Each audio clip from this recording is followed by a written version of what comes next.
لمبے سفر سے واپسی پر گھر پہنچنے سے پہلے اطلاع کر دے۔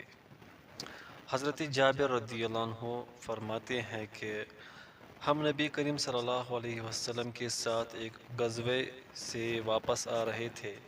میں اپنے اونٹ کو جو سست تھا تیز چلا رہا تھا، اتنے میں میرے پیچھے سے ایک سوار مجھ سے آ کر ملا اور اپنا نیزہ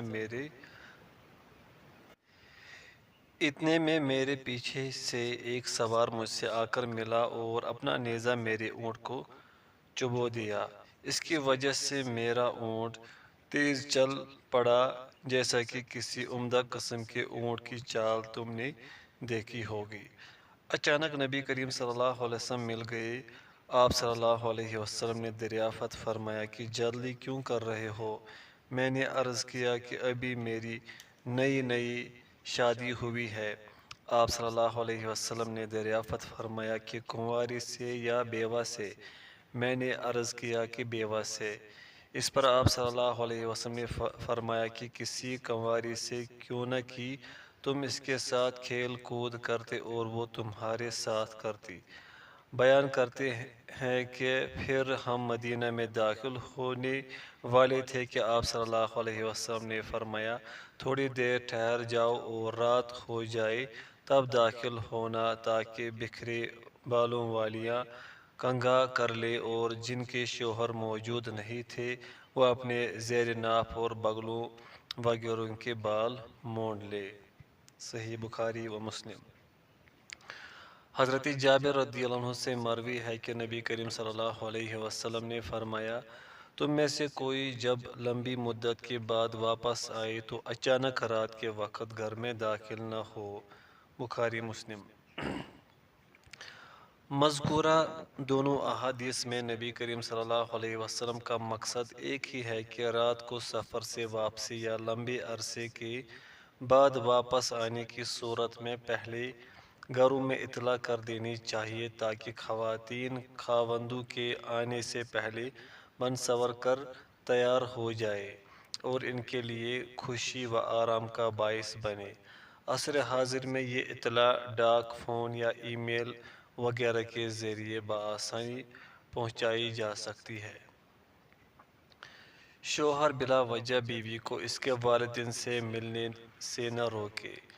حضرت اسماء بنت ابی بکر رضی اللہ عنہما بیان کرتی ہیں کہ رسول اللہ صلی اللہ علیہ وسلم کے زمانے میں میری والدہ قتیلہ بنت عبد العزیٰ جو مشرکہ تھی میرے ہاں آئی۔ میں نے آپ صلی اللہ علیہ وسلم سے پوچھا، میں نے یہ بھی عرض کی کہ وہ مجھ سے ملاقات کی بہت خواہش مند ہے، تو کیا میں اپنی والدہ سے صلہ رحمی کر سکتی ہوں؟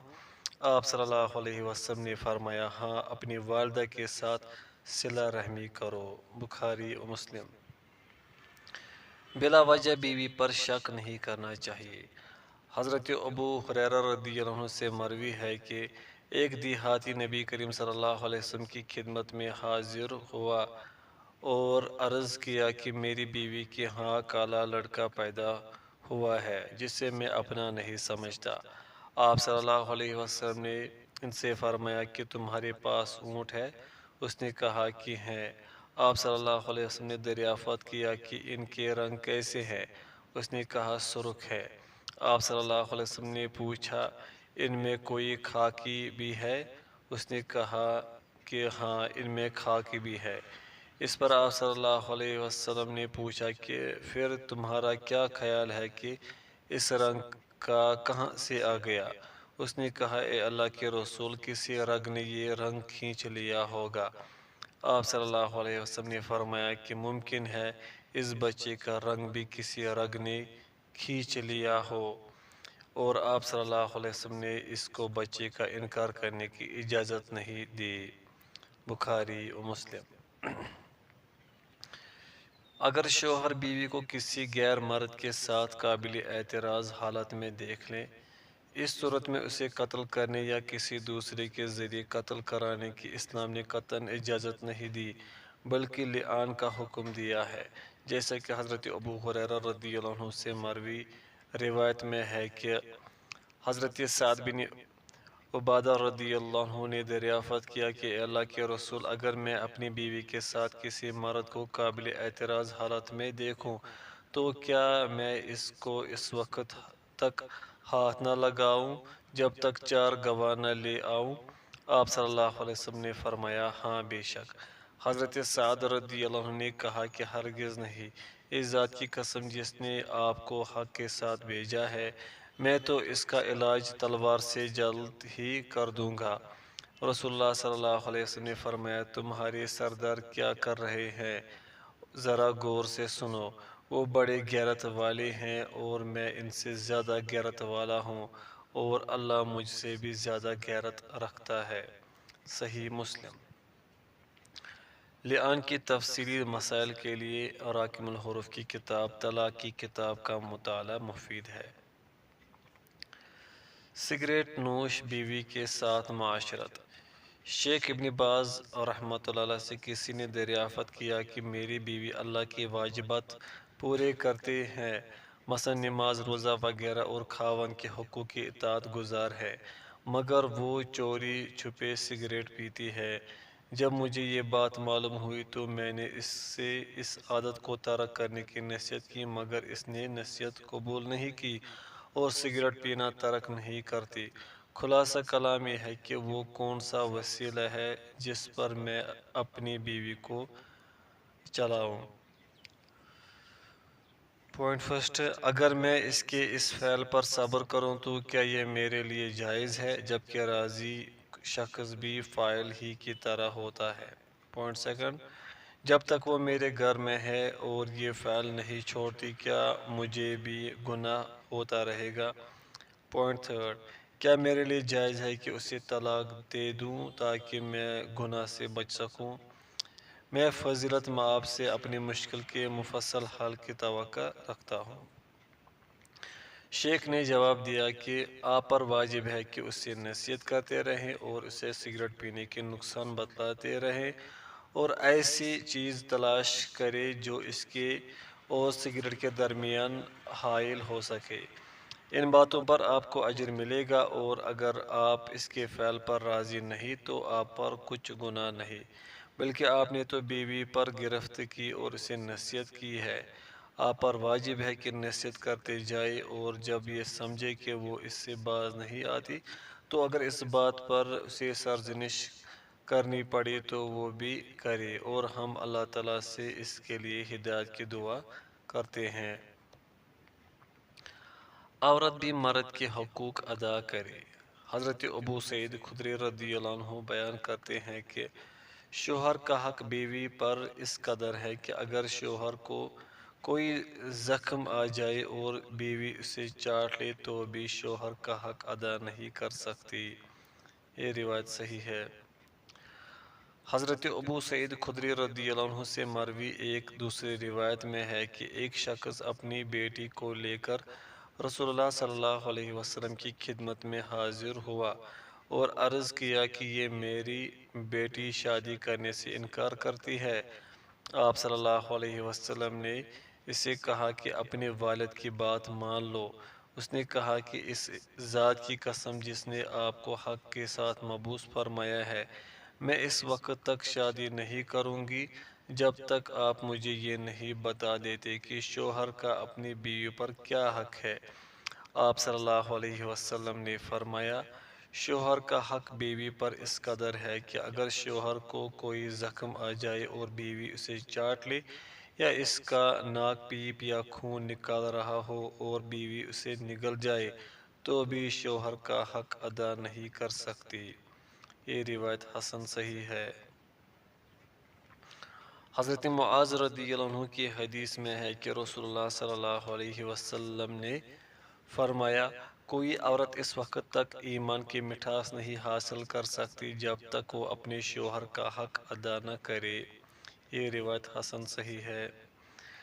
حضرت عبداللہ بن ابی اوفا رضی اللہ عنہ بیان کرتے ہیں کہ رسول اللہ صلی اللہ علیہ وسلم نے فرمایا، اس ذات کی قسم جس کے ہاتھ میں محمد یعنی میری جان ہے، کوئی عورت اس وقت تک اپنے رب کا حق ادا نہیں کر سکتی جب تک اپنے شوہر کا حق ادا نہ کرے، اور اگر عورت پالان پر بھی سوار ہو اور شوہر اسے بلائے تو بھی اسے انکار نہیں کرنا چاہیے۔ یہ روایت صحیح ہے، ابن ماجہ۔ حضرت معاذ بن جبل رضی اللہ عنہ سے مروی ہے کہ رسول اللہ صلی اللہ علیہ وسلم نے فرمایا، جو بیوی اپنے شوہر کو دنیا میں تکلیف پہنچاتی ہے تو جنتی عورتوں میں سے اس کی بیوی حور عین اس سے کہتی ہے کہ اس سے تکلیف نہ دے، وہ تیرے پاس مہمان ہے، جلد ہی تجھ سے جدا ہو کر ہمارے پاس آئے گا۔ یہ روایت صحیح ہے، ابن ماجہ۔ مرد کی فرما بردار رہے۔ جیسے کہ رسول اللہ صلی اللہ علیہ وسلم نے بہترین عورت کی صفات بیان کرتے ہوئے فرمایا ہے، جب اس کا شوہر اسے کوئی حکم دے تو اس کی فرما برداری کرے۔ یہ روایت حسن ہے۔ اخروی معاملات میں شوہر کا تعاون کرے۔ حضرت ثوبان رضی اللہ عنہ سے مروی ہے کہ جب سونا چاندی کے متعلق آیت نازل ہوئی جس میں انہیں جمع کرنے کی وعید تھی تو صحابہ کرام نے کہا، پھر ہم کون سا مال جمع کریں؟ حضرت عمر رضی اللہ عنہ نے کہا کہ میں ابھی تمہارے لیے اس مسئلے کا حل دریافت کرتا ہوں۔ چنانچہ حضرت عمر رضی اللہ عنہ اپنے گھوڑے پر سوار ہو کر تیزی سے گئے اور نبی کریم صلی اللہ علیہ وسلم کی خدمت میں حاضر ہوئے۔ میں ثوبان رضی اللہ عنہ عمر رضی اللہ عنہ کے پیچھے تھا۔ انہوں نے عرض کی، اے اللہ کے رسول، ہم کون سا مال جمع کر سکتے ہیں؟ آپ صلی اللہ علیہ وسلم نے فرمایا، تم میں سے ہر ایک کو شکر گزار دل، ذکر کرنے والی زبان اور امور آخرت پر مددگار مومنہ بیوی حاصل کرنے کی کوشش کرنی چاہیے۔ یہ روایت حسن ہے، ابن ماجہ۔ نیکی کے کاموں میں دونوں ایک دوسرے کے معاون بنے۔ ارشاد باری تعالیٰ ہے کہ ترجمہ، نیکی اور تقوی کے کاموں میں ایک دوسرے کا تعاون کرو، سورۃ المائدہ۔ حضرت ابو ہریرہ رضی اللہ عنہ سے مروی ہے کہ رسول اللہ صلی اللہ علیہ وسلم نے فرمایا، اللہ تعالیٰ ایسے آدمی پر رحم کرے جو رات کو اٹھے اور نفل پڑھے، اپنی بیوی کو بھی نوافل کے لیے اٹھائے، اور اگر وہ اٹھنے سے انکار کرے تو اس کے چہرے پر پانی کے چھینٹے مارے۔ اللہ تعالیٰ ایسی عورت پر بھی رحم کرے جو رات کے وقت اٹھے، نفل پڑھے اور اپنے شوہر کو بھی اٹھائے، اور اگر وہ اٹھنے سے انکار کرے تو اس کے چہرے پر پانی کے چھینٹے مارے۔ یہ روایت صحیح ہے، ابو داؤد وغیرہ۔ حضرت ابو ہریرہ رضی اللہ عنہ سے مروی ہے کہ رسول اللہ صلی اللہ علیہ وسلم نے فرمایا، جو شخص رات کو بیدار ہو اور اپنی بیوی کو بھی اٹھائے، پھر دونوں اکٹھے 2 رکعت نفل نماز ادا کرے تو ان دونوں کو کثرت سے اللہ کا ذکر کرنے والے مردوں اور ذکر کرنے والی عورتوں میں لکھ دیا جاتا ہے۔ یہ روایت صحیح ہے، ابو داؤد۔ روز قیامت دونوں سے اپنے اپنے فرائض کے متعلق سوال کیا جائے گا۔ حضرت عبداللہ بن عمر رضی اللہ عنہما سے مروی ہے کہ میں نے رسول اللہ صلی اللہ علیہ وسلم کو فرماتے ہوئے سنا، تم میں سے ہر ایک نگران ہے اور اس کے ماتحتوں کے متعلق اس سے سوال ہوگا۔ امام نگران ہے اور اس سے اس کے رعایا کے بارے میں سوال ہوگا۔ مرد اپنے گھر کا نگران ہے اور اس سے اس کی رعایت کے بارے میں سوال ہوگا۔ عورت اپنے شوہر کے گھر کی نگران ہے اور اس سے اس کی رعایت کے بارے میں سوال ہوگا۔ ابن عمر رضی اللہ عنہما نے فرمایا کہ میرا خیال ہے کہ آپ صلی اللہ علیہ وسلم نے یہ بھی فرمایا کہ انسان اپنے باپ کے مال کا نگران ہے اور اس کی رعایت کے بارے میں اس سے سوال ہوگا، اور تم میں سے ہر شخص نگران ہے اور ہر ایک سے اس کی رعایت کے بارے میں سوال ہوگا۔ صحیح بخاری و مسلم۔ شوہر سے الگ گھر کا مطالبہ۔ شیخ ابن جبرین رحمۃ اللہ فرماتے ہیں، کسی عورت نے دریافت کیا کہ میرے خاوند کا بھائی شادی کر کے ہمارے ساتھ ہمارے گھر میں رہنا چاہتا ہے، جبکہ اسے معلوم ہے کہ میں اس کے سامنے چہرہ ننگا نہیں کر سکتی، نہ اس کے پاس بیٹھتی ہوں اور نہ کبھی اسے دیکھتی ہوں۔ پھر واقعتاً اس نے شادی کر لی۔ اس پس منظر میں تنگی حالات کی بنا پر کیا میرا اپنے شوہر سے الگ گھر کا مطالبہ کرنا دو بھائیوں کے درمیان تفرقہ ڈالنے سے تعبیر تو نہیں کیا جائے گا؟ کیا ایسا مطالبہ کرنا حرام ہے یا نہیں؟ اس امر کی وضاحت ضروری ہے کہ میرا خاوند تو یہ سمجھتا ہے کہ دونوں بھائیوں کا الگ الگ رہنا بہتر ہے، جبکہ میری ساس جو ہمارے ساتھ ہی رہتی ہے ہمارے ایک جگہ رہنے کو پسند کرتی ہے۔ شیخ نے جواب دیا کہ ان حالات میں اگر مکمل پردہ اور عدم خلوت کا ماحول میسر آ سکے تو ساس کی خوشی کے لیے ایک جگہ رہنا بہتر ہے، اور اگر ایسا ممکن نہ ہو تو الگ الگ رہنا بہتر ہے۔ اگر ایک بھائی کی بیوی سستی کا مظاہرہ کرتے ہوئے خاوند کے بھائی کے ساتھ بے حجاب رہتی ہے یا اس کے ساتھ گھر میں خلوت اپناتی ہے، یا ایک بھائی دوسرے کی بیوی کے متعلق غیر اطمینان بخش رویہ اپناتا ہے، اس کے پیچھے جاتا ہے، اس کی غفلت سے ناجائز فائدہ اٹھاتے ہوئے بغیر اجازت اس کے پاس چلا جاتا ہے یا کپڑوں کے نیچے سے دیکھتا ہے، تو ایسے حالات میں ہم یہ سمجھتے ہیں کہ آپ تنگی اور مشقت سے بچنے کے لیے خاوند سے الگ گھر کا مطالبہ کر سکتی ہے۔ حسن سلوک سے پیش نہ آنے والے شوہر کے ساتھ معاشرت۔ شیخ ابن باز رحمۃ اللہ فرماتے ہیں، کسی عورت نے دریافت کیا کہ میرا خاوند اللہ اس سے درگزر فرمائے، اگرچہ خشیت الہی کا حامل اور اخلاق فاضلہ سے متصف ہے، مگر میری قطعاً کوئی پرواہ نہیں کرتا، ہمیشہ ہی ترش روی اور سنگ دلی کا مظاہرہ کرتا ہے، وہ اس کا ذمہ دار مجھے ہی ٹھہراتا ہے، لیکن اللہ جانتا ہے کہ بحمدللہ میں اس کے جملہ حقوق کی ادائیگی کرتی ہوں، ہمیشہ سے اس کی راحت و اطمینان کا سامان فراہم کرتی ہوں، اور اس کے لیے ہر ناگوار عمل سے پرہیز کرتی ہوں۔ اس کے باوجود جو سلوک وہ مجھ سے روا رکھتا ہے، اس پر صبر کرتے ہوئے سب کچھ برداشت کرتی ہوں۔ میں جب بھی کسی چیز کے متعلق دریافت کرتی ہوں یا کسی مسئلے کے بارے میں بات کرتی ہوں تو غضبناک ہو کر بھڑک اٹھتا ہے، اس کے برعکس وہ اپنے ساتھیوں اور دوستوں کے ساتھ خندہ رو اور حشاش بشاش رہتا ہے۔ میں نے ہمیشہ ہی اس کی طرف سے بدمعاملگی اور ڈانٹ ڈپٹ کا سامنا کیا ہے۔ اس کا یہ رویہ کبھی کبھی تو اتنا تکلیف دہ اور المناک ہوتا ہے کہ میں یہ سوچنے لگتی ہوں کیوں نہ اس گھر بار کو خیر آباد کہہ دیا جائے۔ الحمدللہ میں مڈل حصے تک پڑھی لکھی خاتون ہوں اور اللہ تعالیٰ کی عائد کردہ فرائض کی ادائیگی میں کوشاں رہتی ہوں۔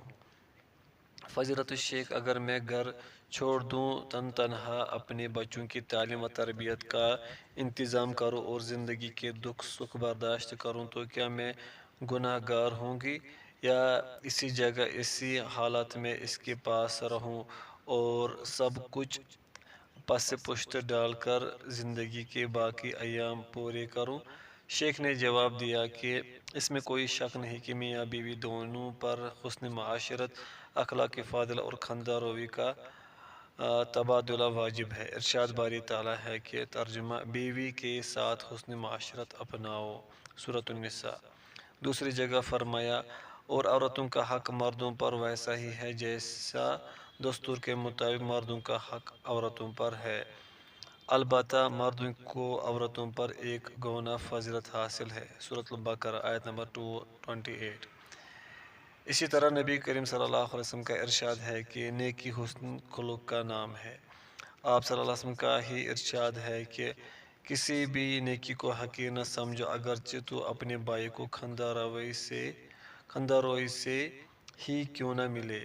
مزید آپ صلی اللہ علیہ وسلم نے فرمایا کہ ایمان والوں میں سے کامل ترین مومن وہ ہے جو اخلاق میں سب سے اچھا ہو، تم میں سے اچھے وہ ہیں جو اپنی عورتوں کے لیے اچھے ہیں، اور میں اپنے گھر والوں کے لیے تم سب سے اچھا ہوں۔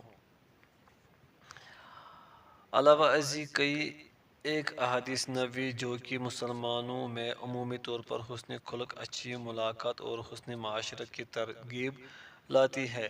میاں بیوی اور عزیز رشتہ داروں کو تو کہیں زیادہ ان امور پر غور کرنا چاہیے۔ آپ نے خاوند کے جو جورو ستم اور ایزا رسانی کے باوجود صبر جمیل کا مظاہرہ کیا جو قابل تعریف ہے۔ میں آپ کو اللہ تعالیٰ کی درج ذیل فرمان کے مطابق مزید صبر اور گھر نہ چھوڑنے کی نصیحت کرتا ہوں کیونکہ اس میں بہت زیادہ بھلائی اور انجام بالخیر ہے انشاءاللہ۔ جیسے کہ اللہ تعالیٰ نے فرمایا اور صبر کرو بے شک اللہ صبر کرنے والوں کے ساتھ ہے، سورۃ الانفال آیت 46۔ دوسرے مقام پر یوں فرمایا یقیناً جو شخص اللہ تعالیٰ سے ڈر جائے اور صبر کرے پس بے شک اللہ تعالیٰ نیکی کرنے والوں کے اجر کو ضائع نہیں کرتا، سورہ یوسف آیت نمبر 90۔ مزید فرمایا یقیناً صبر کرنے والوں کو ان کا اجر بغیر حساب کے دیا جائے گا، سورۃ الزمر آیت نمبر 10۔ ایک اور جگہ پر یوں فرمایا پس صبر کیجئے بے شک بہترین انجام پرہیزگاروں کے لیے ہے، سورہ ہود آیت نمبر 49۔ خاوند کے ساتھ دل لگی کرنے اور ایسے اچھے الفاظ کے ساتھ کہ جن سے اس کا دل نرم ہو جائے، مخاطب ہونے میں کوئی حرج نہیں کہ وہی الفاظ آپ کے بارے میں خوش روی کا سبب بن جائے اور اس میں آپ کے حقوق ادا کرنے کا شعور بیدار ہو جائے، یعنی ایسا انداز تکلم جو اس کے دل کو نرم کر دے جب تک وہ تمام ضروری اور اہم معاملات کی ادائیگی پر قائم ہے، حتیٰ کہ جب تک اس کا سینہ کھل نہیں جاتا اور تمہارے بڑے بڑے مطالبات کے لیے اس کے دل میں وسعت پیدا نہیں ہوتی۔ اپنی دنیاوی ضرورات کے مطالبے کو چھوڑ دے، بالآخر آپ ہی کی تعریف کی جائے گی انشاءاللہ۔ اللہ تعالیٰ آپ کو مزید صبر و استقامت سے نوازے، آپ کے خاوند کی اصلاح فرمائے، اسے رشد و ہدایت ودیت کرے اور حسن خلق اور خندہ پیشانی کے ساتھ بیوی کے حقوق کی ادائیگی کی توفیق بخشے کہ وہی سیدھا راستہ دکھانے والا ہے۔